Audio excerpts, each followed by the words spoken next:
Wesh les amis, nouvelle vidéo, n'hésitez pas à liker, commenter, partager, abonnez-vous pour plus de vidéos. Vidéo très importante, donc activez la cloche de notification et partagez de partout. Vous le voyez dans le titre, je vais comparer le 11 du Bayern au 11 du Barça, vous allez comprendre tout de suite et vous allez aimer. Dites-moi pour vous en commentaire quel est le meilleur 11, le Barça de 2009 ou le Bayern de 2013. Et là je vais faire, genre là il y a l'équipe du Bayern et l'équipe du Barça.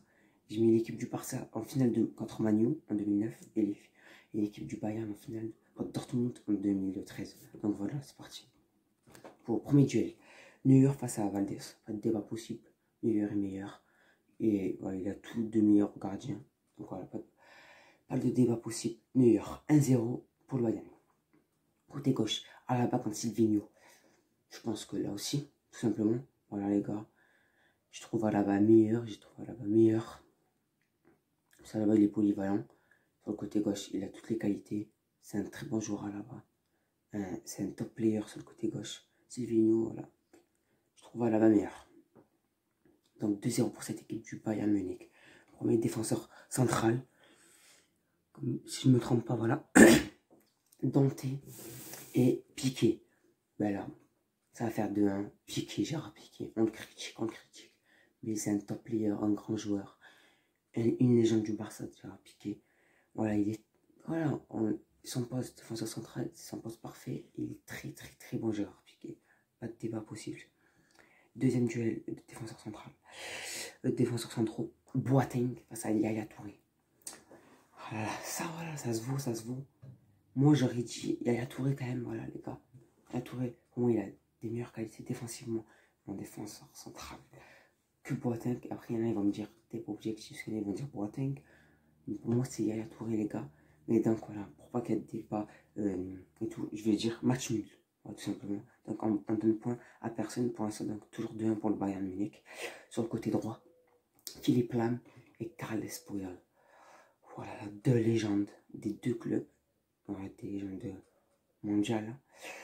Donc, voilà. Là, c'est le côté droit, donc c'est pas le côté préférentiel de Puyol, qui joue le plus central. Mais voilà, il était polyvalent, donc il joue aussi à droite. Là, je vais te donner match nul. Voilà. Si c'était en central, j'aurais donné un Puyol. Là, c'est match nul parce que Philippe Lahm, wow, c'était un truc sur le côté droit. Donc, match nul, toujours 2-1 pour cette équipe du Bayern Munich. On passe au milieu de terrain. Voilà, défensif. Le Javi Martinez et Sergio Busquets. Ça fait 2 partout, pas de débat possible. Busquets, à des moments, c'était meilleur milieu défensif du monde. C'est un monstre, Sergio Busquets, on ne peut pas le critiquer. C'est un des meilleurs milieux défensifs de l'histoire. Trop fort. Après, deuxième duel, Schweinsteiger, je sais pas comment ça se prononce, mais légende. Voilà, absolu. Du Bayern Munich, quand Xavi Hernandez, malheureusement, il tombe sur. C'est une légende du football, c'est Xavi. Donc voilà, 3-2 pour le Barça. Point pour Xavi. Il n'y a pas de débat possible. Puis après, troisième et dernier duel, deux grosses légendes, Thomas Müller. Dan Andrés Iniesta. Il tombe aussi sur un mauvais joueur, Müller. Sur plein de presque tous les joueurs, c'est Müller qui gagne le duel. Mais là, il tombe sur Iniesta. Je suis obligé de donner le point sur Iniesta parce que voilà, Iniesta il est meilleur. Il n'y a pas de débat possible, les gars. Iniesta, meilleur que Müller. Donc 4-2 pour cette équipe du Barça. On passe à l'attaque. Côté gauche, encore deux légendes. Mais là, vraiment légende. Franck Ribéry, Thierry Henry. J'ai réfléchi. J'ai pas pu me décider.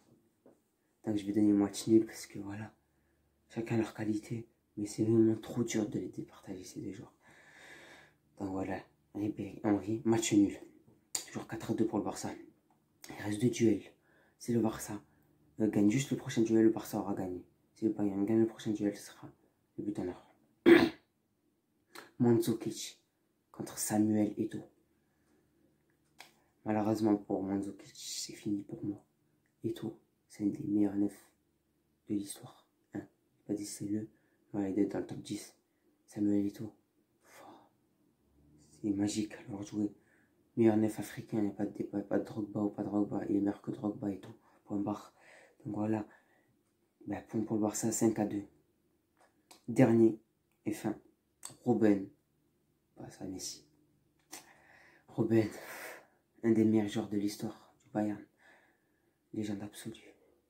Mais là, il tombe sur le meilleur joueur de l'histoire, malheureusement pour lui. 6-2 pour le Barça, pour le Barça. Et ici, 6-2. Donc voilà, pour moi, c'est l'équipe du Barça de 2009 qui gagne. 6-2. On a eu 6 points pour le Barça, 2 pour le Bayern et 3 matchs nuls. Voilà. Si vous voulez, je fais aussi les coachs. Guardiola contre... j'ai perdu le nom, mais c'est bon, Guardiola, c'est le meilleur coach de l'histoire pour moi. Donc voilà, on continue, c'est 2 pour le Barça, voilà. Donc voilà, donnez-moi vos avis en commentaire, abonnez-vous, partagez, n'oubliez pas que vous êtes les meilleurs. Ciao, et si vous voulez une autre vidéo comme ça, vous lâchez 50 likes. Et je peux vous faire ça sur, sur le Barça de 2015 qui va affronter notre équipe. Allez les amis.